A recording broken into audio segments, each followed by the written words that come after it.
Hi, my name is Belinda, and this is my assignment 2 for the music production class held by Coursera.org. In this project, I'll be covering the following topics: recording audio in a DAW, preparing the project, creating the tracks, creating and using a click track, recording, and saving and exporting files. In this segment, I'll be covering preparing the project. First, let's start by opening our digital audio workstation. In this case, we are using Audacity, a free DAW.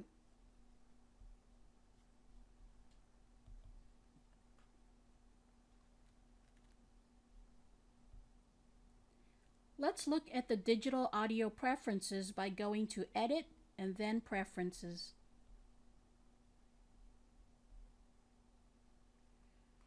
The first set of preferences we will look at are device preferences.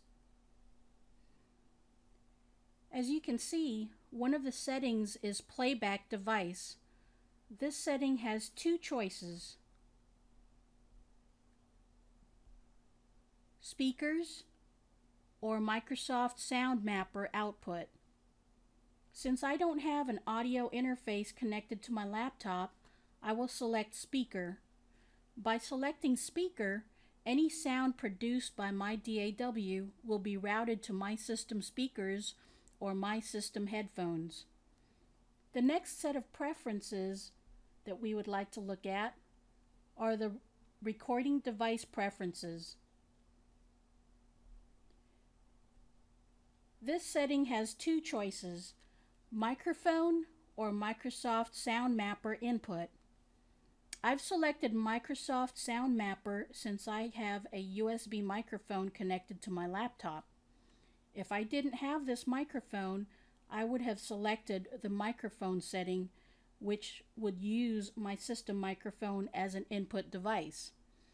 I would like to also note that my particular microphone setup has a headset connection that allows the person being recorded to monitor their input. It is also important to mention that any other sounds being produced by the DAW, such as background tracks or a click track, would also be routed to this headset. The channel setting has two choices: mono or stereo. Since I have only one input, I chose mono. It is important to understand that mono should always be chosen unless you have multiple inputs, for example, multiple microphones. The next set of preferences we will be viewing are recording preferences. You'll notice that the audio buffer is set to 128 milliseconds. Please keep in mind that having too big of a buffer will introduce latency, and not having big enough buffer will possibly cause issues with system resources, especially if you are using a lot of plugins such as software synthesizers. The best rule of thumb is to set the buffer size to a low value during recording. 128 is ideal. When you get to the editing and mixing stage of your project, if you start to see issues with system resources, you may adjust the buffer size to a higher value such as 1024, but only when necessary. The next set of preferences we will look at are quality audio preferences. Note that the sample rate is set to 48,000 Hz. The bit depth is set to 24 bits. Both of these settings have ideal values. The next thing we'd like to look at is the project name and file structure. This is very important to consider. If you are producing a project that includes 100 tracks and/or have multiple projects ongoing, things can get confusing very quickly if you don't organize your project from the very beginning. A good start is naming your project. This can be done by saving your project. Go to File and then to Save Project As. Then select where you would like to save the project and what name you would like to give it.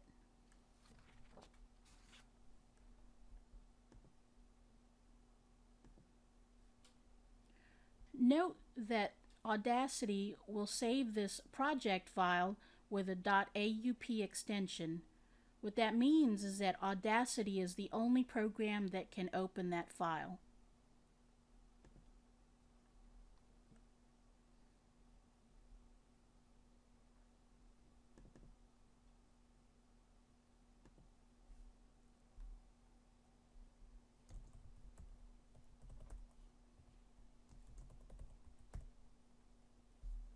I'm going to be saving this project under my Assignment 2 folder and saving it as Assignment 2 Project.